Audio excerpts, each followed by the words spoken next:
Hello, hello, hello, everyone. Hope you're having a great day. Welcome to People in Sales, Not Sales People, a podcast where we analyze the person behind the salesperson.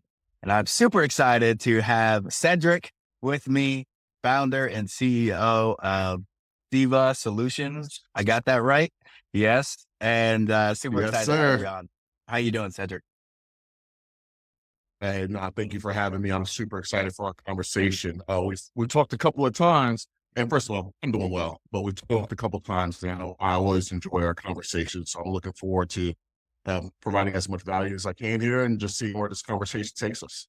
Yes, as am I. I am always just amazed and educated by different salespeople's stories. And I'm really excited to dive into yours because you're a founder and you started this sales company of yours. And before we even get to that, I'd love to just back up all the way to the beginning and walk me through how you even got started in this whole sales space and this whole sales thing that we do. Yeah, no, 100%. And just my background, I really have a real estate background. I started in real estate investing, and when I started in real estate investing 12 to 15 years ago, I started out cold calling for other real estate investors.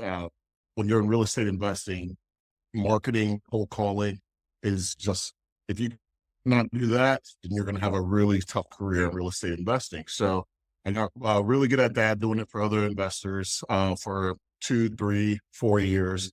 And when I decided to break off on my own with my real estate investing, then I started doing cold calling for myself. And I said, in order for me to scale my real estate investing, I need to really give this to somebody else. So I tried a couple different things.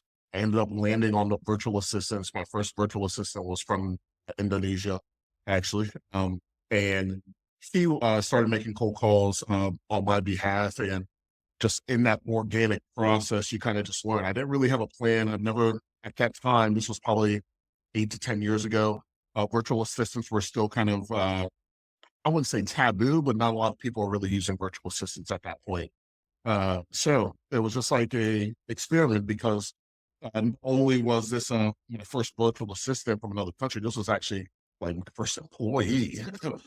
So just there's I had to learn how to manage a person, how to train, how to get on the same page, set goals, how to use data, and things of that sort. And then it just kind of grew to where I grew a team of consistently. I had about 3 to 4 different virtual assistants on my team that were making calls on my behalf. And then just about 2 years ago, one of my friends was like, "Man, how are you getting so many properties? How are you doing this? How are you doing this?"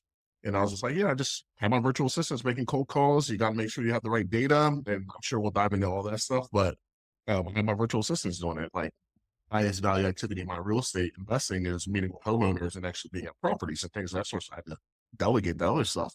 He's like, "Yeah, let me, can I use your virtual assistants?" And I was like, "I mean, I guess." They're like, "All right, go ahead, let's go." And so he started seeing some success and he told his friends. And then I started getting reached out to by a bunch of random people. And I was like, you know what? If people are going to ask me about this, let's go ahead and just kind of turn this into a business. And that's how CEVA Solutions was born. So I did not go out with the intention of creating CEVA Solutions, but just seeing the opportunities and just stepping back and just being an entrepreneur. I was like, you know what, this is a good opportunity. And let's see what we can do here. Right. I absolutely love that, man. Yeah. I mean, you solve your problem for Yep. yourself. Then people ask you, "Hey, how do you solve that?" And then you're like, "I use this." Well, can you solve it for me too? And then somebody else is like, "Hey, can you solve it for me too?" And you're like, "Wait a second. I guess this is a big problem. Let me spend something out." That is an Yep. organic business story. And I love it. Customers seem to come to you. Yep, exactly, exactly. It's still kind of the same thing. I still get people just reaching out to me, asking me a bunch of different advice, but we'll dive into all those things. But it's really, truly, truly an organic story. Just seeing the Yeah. opportunities right in front of you. Awesome. Well, you touched on this a little bit, but when it comes to hiring these employees of yours, is there any best practices that you found effective when it comes to hiring? Yeah. So when you put out an ad, and there's a couple different websites, and I have no problem sharing anything as much as you want to ask me. I have no problem sharing anything. But when you put out an ad for a virtual assistant, what you will find is you will get overwhelmed with. I probably had maybe between 300 to 400 applications of virtual assistants. And uh, when it was my first go around, I just, I wanted to sit down with each person and kind of look at each resume and things of that sort. It just takes up so much time. So for me, putting something specific in your ad that you want them to do when they're responding to your job posting, that just like that's like a pay attention to details kind of person. So it eliminates a lot of people. And then when I went and actually went to I broke it down into 2 to 3 different interviews. Really, the first two were, all right, do recordings, do different recordings, follow the script and kind of do a recording. Listen to this conversation and tell me why, how you would overcome the objectives that you heard in this conversation. And so I use those things to kind of eliminate some of the people that maybe, or some of the applicants that I didn't feel were maybe a good fit for what we were looking to do. And then finally, one other thing that I just implemented more recently was, you know what, there's going to be like a trial period and there's going to be some expectations, some metrics that you need to meet because I'm sure you've come to learn, it's just uh, managing and being on the phone a lot. You really need somebody that has experience doing that, especially making outbound calls. So I wanted to eliminate the people that maybe didn't have that experience that I wasn't looking for. And during the trial period, it's like, hey, you have certain metrics that you need to hit because I need, I just can't be here sitting with you on the phone all day. So if you're telling me that you have experience doing this, you have X amount of experience of making cold calls, then you need to be able to show that pretty quickly if you're going to be on my team. And so those are just some things, some best practices that I've seen to help you Yeah. get those A players or A to B players, depending on kind of what your budget is. Yeah, I like that. So your ads do have some sort of question or indicator on saying, hey, what type of mindset does this person have? Is this person going to go out and answer my question? And after they pass that section, then you do a role playing and Yep. exercise. And you say, hey, let's see if they can overcome objections. Let's see if they have the perseverance it takes. And then there's that trial period. Awesome. So person is you check them off, you hire them, they're on your team now. What's next? What does onboarding look like? Very good question. And the onboarding for me is I do I have virtual assistants that I've been using, of course, for a while. You shadow them, you listen to them for a week, and then we kind of come back. We talk about some of the things that you've heard from those virtual assistants, and then what I do is then the new virtual assistant, in that week, they're working on the script, they're seeing the scripts and things that sort, just getting comfortable with those kind of conversations. The second week then is that, all right, now I'm going to be the one to sit with you and listen to you on the phone, and let's just go ahead and just get into it, make calls. We'll do some mock calls, we'll do some practice calls initially, but for the most part, I just felt like getting really good at cold calling is really just about just you have to have the reps. You have to have the reps. So let's go ahead and let's just throw it in the fire. Let's throw people in the fire and let's just go through it. And then I'm there as support. And then that third week, uh, you're really kind of off on your own. But you are sending me the names. I record all my calls, and you are sending me the names of like your 1 to 2 conversations that you felt most confident in that got the result that we're looking for, and then 1 to 2 where you're like, I'm kind of stuck. So it's just kind of like this thing of, hey, maybe I just didn't do as good as I could have there. And then during our one-on-ones, we take a look at those and we talk through how can we better prepare for this kind of situation or for this kind of conversation, for this kind of objectives. But also, we want to also point out to, hey, this is where you did really good as well. So that's why I kind of let them decide, here's my top 2 and here's kind of my bottom 2. And let's take a look at the differences there and how can we get a little bit more consistency towards the top 2. Yeah, I like So that a it's about lot. a 2 to 3 week kind of training process for me. Gotcha. And a lot of managers forget about the encouragement part Yeah. of the job, right? Even if a sales rep's doing great, they need to hear it or they're going to leave. They're going to feel undervalued. So I like that you Yep. point out the 100% good agree. things. Mhm. I feel Okay. like And also cold calling is just so difficult as well. Like to really sit down and just cold call day after day after day to hear all these objections and things of mhm, that sort. If you're not getting encouraged, it can be really deflating. yeah, So I really like to make sure that we supplement we really counteract the negative things that are happening in cold calls with like hey, these are really good. You did really good here. Like, and so really just like a focus on the positive. Yeah. It just was more uplifting for me. Yeah, yeah. And on that note, let's talk about culture in sales. How do you keep a good culture? Are your reps remote? Is everybody remote? I'm assuming. Yeah. Yeah, But how do you kind of everybody's remote. yeah, how do you craft and curate a good uplifting culture at CVS? I love that question, actually. I, to be completely honest, this is a leadership question for me. And that's one of my big objectives as the leader of this team is really cultivating a culture. And for me, it's just consistent conversations, consistent team meetings, not only just one on ones, but also the team as well.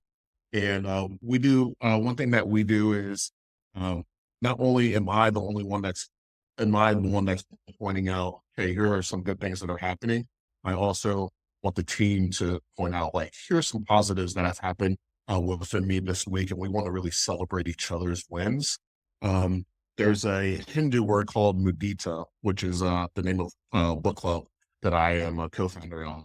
But that's a different conversation. But that's um, what it translates is celebrating the achievements of other people. And so we really, in our team meetings, we really focus on celebrating the good things that other people are doing.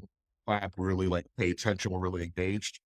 So that's kind of one way that I try to make sure that our company culture is kept in the right space. Another way is I highly encourage them to kind of give each other best practices and bring different things to the table. I'm not the only person that cold call. There's a bunch of different ways to cold call. There's a bunch of different ways to have conversations. And I really encourage people to really share some things, some ways that they've changed the script and has brought them kind of some positive momentum and stuff like that. So not only am I the only one that's doing development, even though I'm the leader, but it's everybody. We're all helping each other to grow. And I don't believe that I'm the only person that knows how to do everything. I also very much think of take into considerations some recommendations to some of our team members make, not only in just the way that the script is written, but even with the tools that we use and things that's Mm, like, hey, I'm having some shortcomings here. Um, Maybe we need to look at this tool. I'd use this at a different company, or hey, I was doing some research and I found this, and really just being open to improvement is really is the kind of culture that I'm trying to build here. yeah, yeah. I really like that. And with cold calling, one of the things that I love about this, and we talked about this before, is you get instant market feedback when you cold call. Yeah. And the thing about the market is it's always changing. It's always evolving. If you're not cold calling constantly, you're not going to see and understand the nuances and language people use and the objections people hear. So it is important for you to have really a flat culture within outsource SDR firm and have your SDRs really help each other and everyone be encouraged to change the script, to iterate, to find the next best way to pitch the customer. So I definitely love that that's a part of your system. Uh, In your experience talking to founders, let me touch base on this. In your experience talking to founders, do you feel that they are unwilling to kind of give up that control to the SDRs or to maybe to employees that they hire? Is it like an ego thing, or is it just a trust thing, or kind of what has been your experience in that regards as far as letting your team make recommendations and build up the product that you're or service that you're offering? So when it comes to tech founders or when it comes to founders who aren't sales focused, it's actually the opposite. It's actually them hiring somebody who was the VP of P&G's XYZ and then just saying, go sell. And they have Mhm. no idea how to actually go about the sales process and how to coach and train someone on their company's value proposition. So it's actually complete opposite. A lot of people just hire and then leave it alone, but that's not how you lead a sales team. You have to lead the sales team as a founder. You can't just say, all right, go do this. And then hope lead come in. Yeah. Yeah. So Yeah. it's extremely important to, as a founder for you to be sort of the front lines of your sales conversations and your sales messaging, because you're not only owning the product, but you're also leading the direction of the business from a messaging, branding, and then also product standpoint. So having that sales acumen and being in those meetings and understanding how to navigate those conversations is extremely important. That's I good. love that. Yep. I love that. And we talked about this for a little bit. Let's dive into scripts real quick. When it comes to creating a script, what sort of components do you add in there? Or really, we can start from the top. What does the top of your script look like? Hey, how are you? Hey, this is what we do. How do you structure your scripts? So we actually, no, there's not one introduction that kind of fits all. So we try different things at different times. If we feel that uh, when you really measure what's going on in the calls and you're really listening to the calls and you're hearing, sometimes it's just that SDR's personality might not fit maybe the introduction that I would use. And Okay. it's like, hey, let's really work on something that fits your personality that will get kind of the point across and things of that sort. But kind of the foundations that I like to build off of for the introduction is quick introduction, who we are and why we're calling, and just a quick value proposition for like, this is the value that I can bring to you right. So I just like to get kind of right into the nitty gritty to make sure that the person understands this is the reason that I'm calling and I'm not just kind of there to waste their time because Yeah. there's something very specific that I'm looking to help them with. Um, and I just, those are kind of the introductions that really work for me. Does it work for everybody on our team? Yeah, not always. Sometimes some people, like to kind of casually walk into why we're calling and things of that sort. Some people are open to that. And if that Hmm. works for that SDR, then that works for that SDR. But there's certain metrics and numbers that we need to hit every single day. So we really take a look at the conversations that they're having. And if it's not allowing them to hit those metrics, then we try to revise it. But I don't have a one script fits all kind of solution. We really are always just refining it. And sometimes it's maybe the time of the year. Maybe we'll think Yeah. about the Cincinnati Bengals. Maybe we'll mention something about the Cincinnati Reds in the summer. It's just, Hmm. we really just want to be personable and really communicate what's the value that we're trying to bring to them. Yeah. I love that. And then when people throw out objections, I'm not interested. I'm busy right now. I'm already using XYZ. What does your script for overcoming objections look like? So for us personally, we try to push back on objections at least 3 times. Okay. And we're really trying to overcome those things as far as, hey, this is the reason, because this is the reason that we're calling, here's some possible solutions. We really want to present possible solutions right away for us. And if you get to kind of the third variation of the value proposition that you're trying to give to someone and they're still pushing back against it, then at that point we kind of give them a way out. We try to at least collect their email information, like, hey, listen, I know you might not have time now, but if we can send you some more information about this situation that you're going through, um, if I can get your email address, then we can communicate there, and then we have another time we can check back with you. So giving up on that first objection, which is when you're early on in your cold calling career, as soon as somebody's objects, you're like, no, I'm good. I'm good. All right, let's go ahead and move on. Um, but again, these people don't know who you are. They don't know, even though you might know their situation a little bit, they don't know. They're going to be very defensive. And it's up to you to kind of just build that relationship and show, I'm really trying to bring some value here.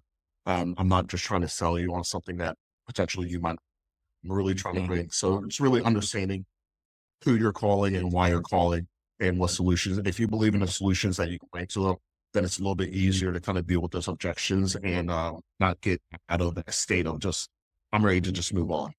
Hmm. Right. And people throw out those smokescreen objections for a multitude of reasons. And that's usually not the underlying objection. They're usually lying to you.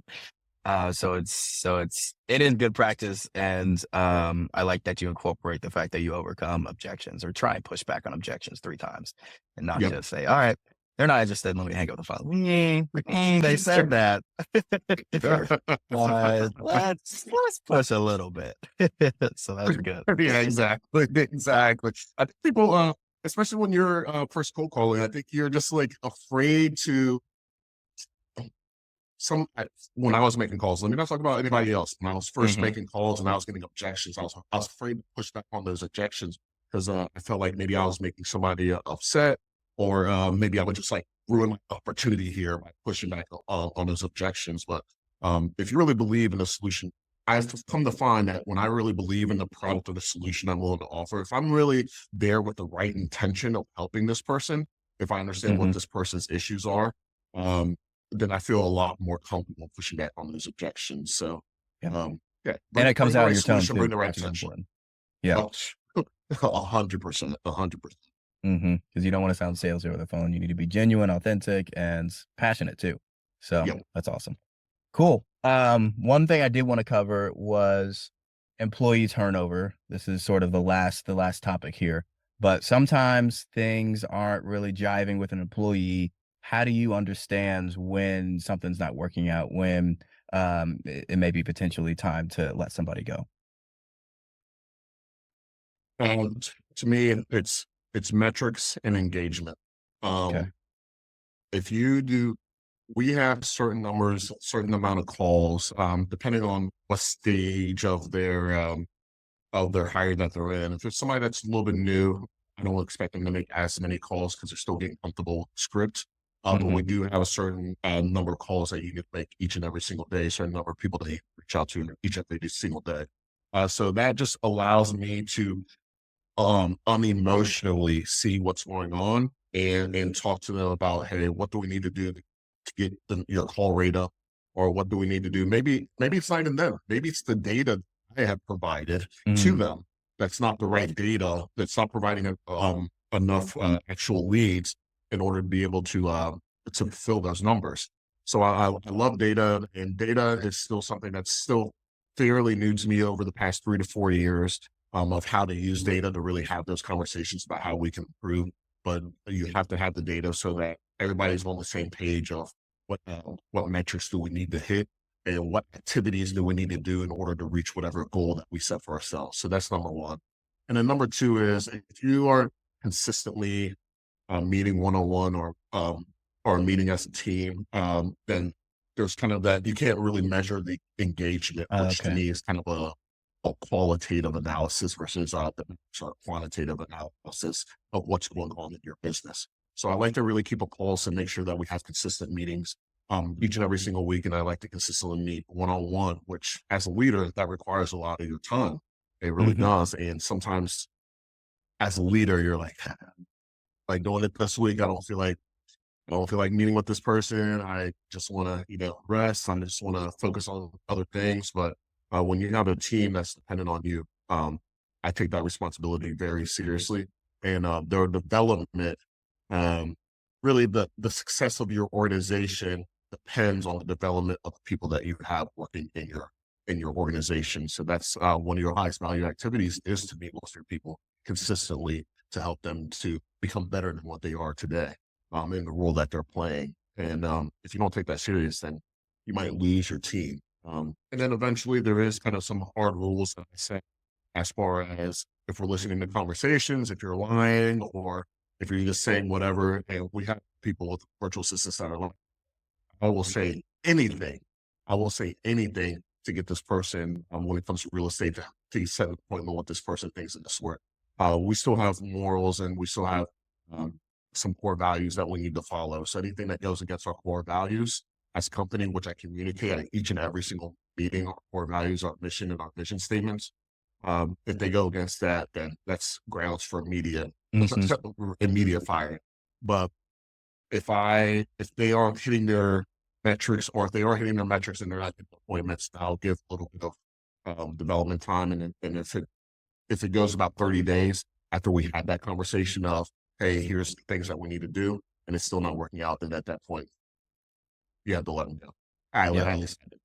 Yeah, I understand that, and that's good that you have a full process. You really understand what to look at, what data to look at, and then also what qualitative understanding Yep. that you look at too, and that engagement piece. So awesome. Well, I appreciate you Well, walking hold us on. through. This isn't just about me. Hold on. This isn't just about me. Let's hear like kind of what's your process, because you're a little bit more. Just to be completely transparent, I know that you're more seasoned as a leader of an organizations with everything that you've done. So, um, I felt that my response to that question was was not as straightforward as professional as you could have put it, as you put it. So let's hear your perspective. Well, I What's your appreciate that. process for that? I enjoy I enjoyed hearing your quantitative and qualitative analysis and your approach. It's not it uh it's extremely like well put and intricate what you Thank said. you. So yeah, I definitely commend you for that. So when it comes to me, I always vocalize my concerns at least 30, 60 days before having that serious conversation with someone. So there's always that one-to-one, hey, there is an issue here. And this is what that is, and this is what I would like it to be. Let's talk about it. What do you think? How do you think this should be this should be handled? And then let's come up with a plan, a growth plan, like you said, and then we follow that. So that's really what I look at. It could be the numbers, it could be the culture and some of the integrity pieces of that. But whatever is sort of putting a hold on business and putting a hold on the culture and the vibes that we have going on in the company, that's got to be vocalized. There's got to be retros, and it's kind of all got to be out in the air. So there's no elephants in the room. So there's no internal politics and things like that. So I like putting people on growth tracks and helping them grow like that. So, and if unfortunately, 60 days passes um, and nothing's changed, then you got to make those hard calls. And I know a lot of companies, especially in the tech space, who are hesitant on making those tough calls, especially when it comes to the tech team. They're like, "Oh, he said he'll get it done this. He said he'll get it done next month. Oh, he said he'll get it." Like, no, there's got to be a point. There's got to be a line where you say, "All right, this isn't working out. We need to go and find somebody else who can actually fulfill the requirements here." So that's me. That's me. Yeah. I love that. First of all, I just every time I talk to you, I just feel like I learned so much. So that's why I always like to interrupt you, even though you're asking me questions. I like to interrupt you, ask you questions. I really learn so much, and I feel that an organization, and just as the leader of an organization, founder of an organization, the more that you kind of question yourself, and better that you become as leader, the better that your organization she can be. So whenever I have a chance to talk to you or get you on the Zoom call, I want to make sure and also hear your perspective. And just from our few conversations, I've made some adjustments to some of the ways I have been as a Oh, leader. So that's why I like to interrupt you and make sure that I hear your perspective yeah. because Yeah. I I appreciate that. seriously learned so much from you. Seriously. I appreciate that. Well, last question before we do our final call off. What does it take? I like to ask all my podcast guests this. What does it take to be a good salesperson? um, I would say the first thing I would say is don't try to be somebody that you're not.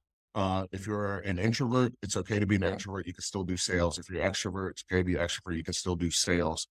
Um, selling is not necessarily just about selling. It's about believing in the solution that you can bring to the person that you're talking to, and then also developing a relationship with the person.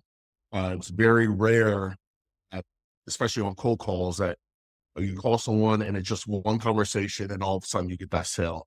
It's really about building a relationship over the long term and letting that person know that you actually have their best intention at heart. So attention is also very huge in my opinion.